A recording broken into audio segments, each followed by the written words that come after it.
Je crois que la situation de la violence sexuelle dans l'Est du Congo avait connu en fait une amélioration jusque 2015.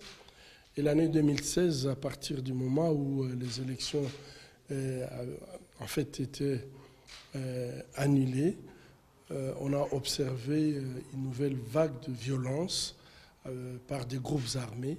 Et avec ces violences, effectivement, ces groupes armés, on a vu aussi le nombre de victimes de violences sexuelles commencer à continuer. Et une spécificité, c'est que de plus en plus, on observe des violences qui sont faites sur les enfants et même des bébés, malheureusement. Alors, à ce titre, la paroscopie dont vous avez parlé, quelle possibilité ça vous offre en plus ?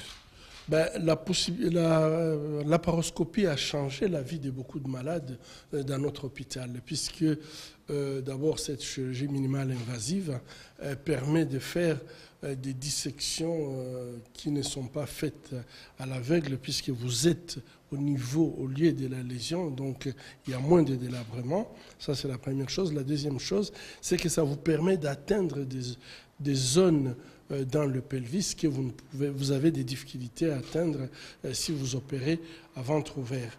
Et donc aujourd'hui, ça a permis d'ailleurs, depuis que les équipes du professeur Kadier viennent en République démocratique du Congo pour opérer à Panzi, ça a permis à des centaines de femmes qui avaient des colostomies qu'on avait placées à vie dans plusieurs hôpitaux de la République démocratique du Congo de bénéficier de cette chirurgie laparoscopique et donc reconstituer leur continence. Et ça, vraiment, ça nous fait un plaisir énorme de voir ces filles désespérées, ces filles qui voulaient beaucoup même, pensaient beaucoup plus à la suicide, le fait d'avoir une poche à 14 ans, une poche à vie.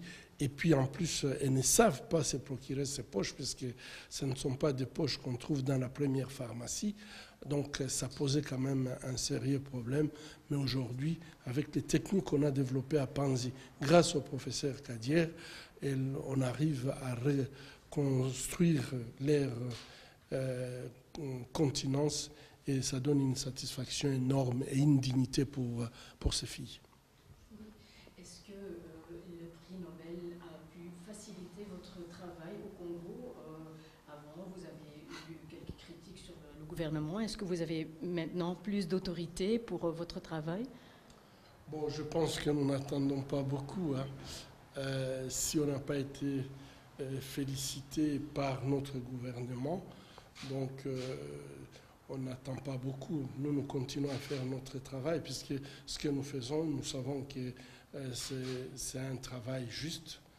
Ce sont des humains comme nous qui souffrent et que nous essayons de les aider, leur donner la dignité.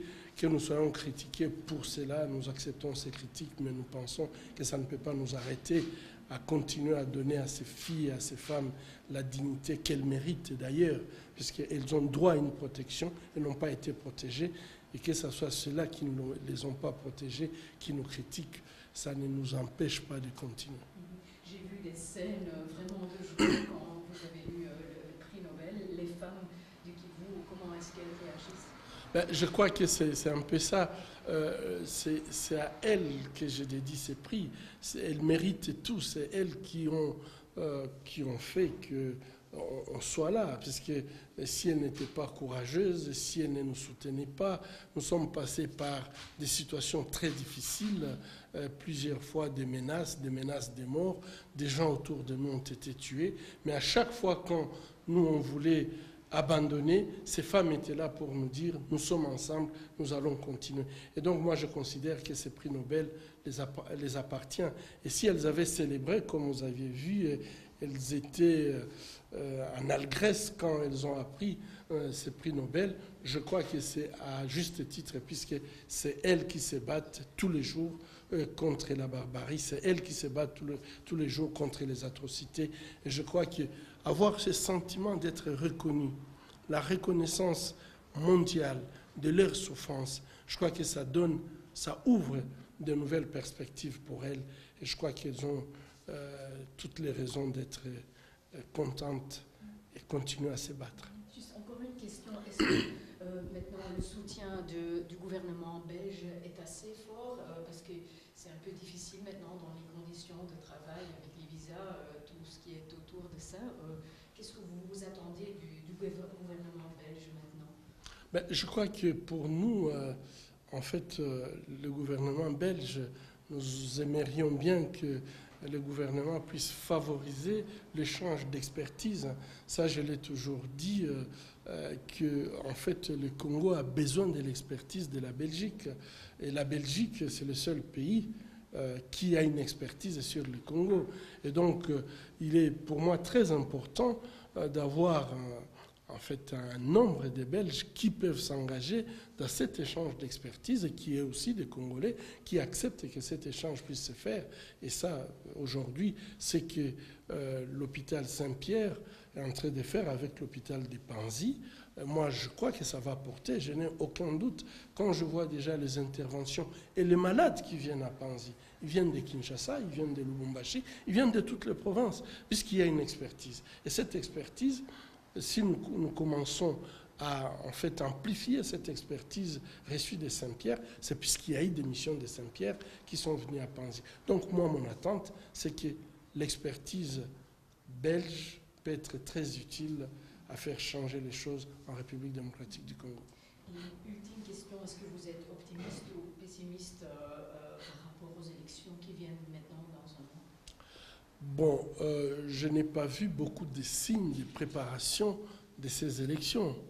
Par contre, j'ai des inquiétudes, puisque d'abord, quand je vois ce qui se passe sur le terrain, la violence qui se fait dans l'Est, j'ai dit qu'il y a une résurgence de violence depuis un certain nombre de mois. On voit très bien qu'on se pose la question comment les élections vont se faire alors que les gens, ils sont des déplacés, ils n'ont pas cette stabilité. Ça ne me rassure pas. Je crois qu'aujourd'hui, nous sommes plutôt devant une situation où il y a des groupes armés, même étrangers, qui entrent au Congo. On ne sait pas ce qu'ils viennent faire. On voit très bien qu'au lieu de distribuer les matériels électoraux par une logistique civile, c'est la logistique militaire qui est utilisée. On voit que c'est aujourd'hui des commandants militaires sous sanction qui ont été promis dans leurs fonctions. Je crois qu'il y a des signes qui, moi, ne me rassurent pas. Est-ce qu'on prépare l'oppression ou on prépare les élections? On attend voir, mais ce que nous espérons, le peuple congolais a tant souffert, le peuple congolais n'a plus besoin d'une répression supplémentaire, n'a plus besoin d'une guerre supplémentaire. C'est que le peuple congolais attend, aspire à des élections libres, transparentes et crédibles. Mais aujourd'hui, les signes pour atteindre ces élections libres, transparentes et crédibles, il y a très très peu de signes en faveur de ça. Par contre, on peut voir une répression qui se prépare, puisque de toute façon, avec tous les équipements militaires, le Congo n'est pas en guerre contre un autre pays, et nous craignons que ça ne soit pas une guerre contre la population congolaise, et ça c'est dommage, on n'en a pas besoin. Merci. Merci beaucoup.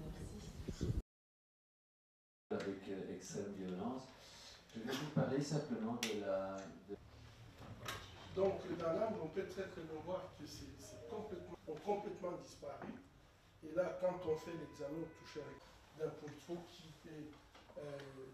qui devrait être beaucoup plus lourd que l'intervention que nous venons de faire s'émerger au niveau du rectum et la perdu.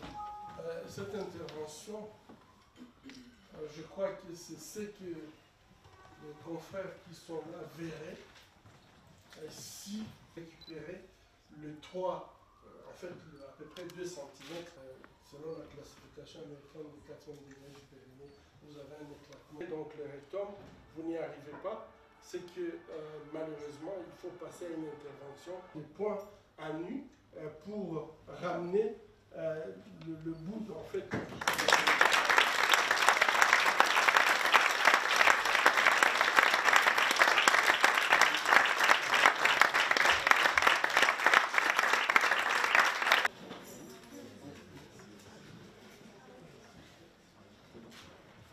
Ça rien,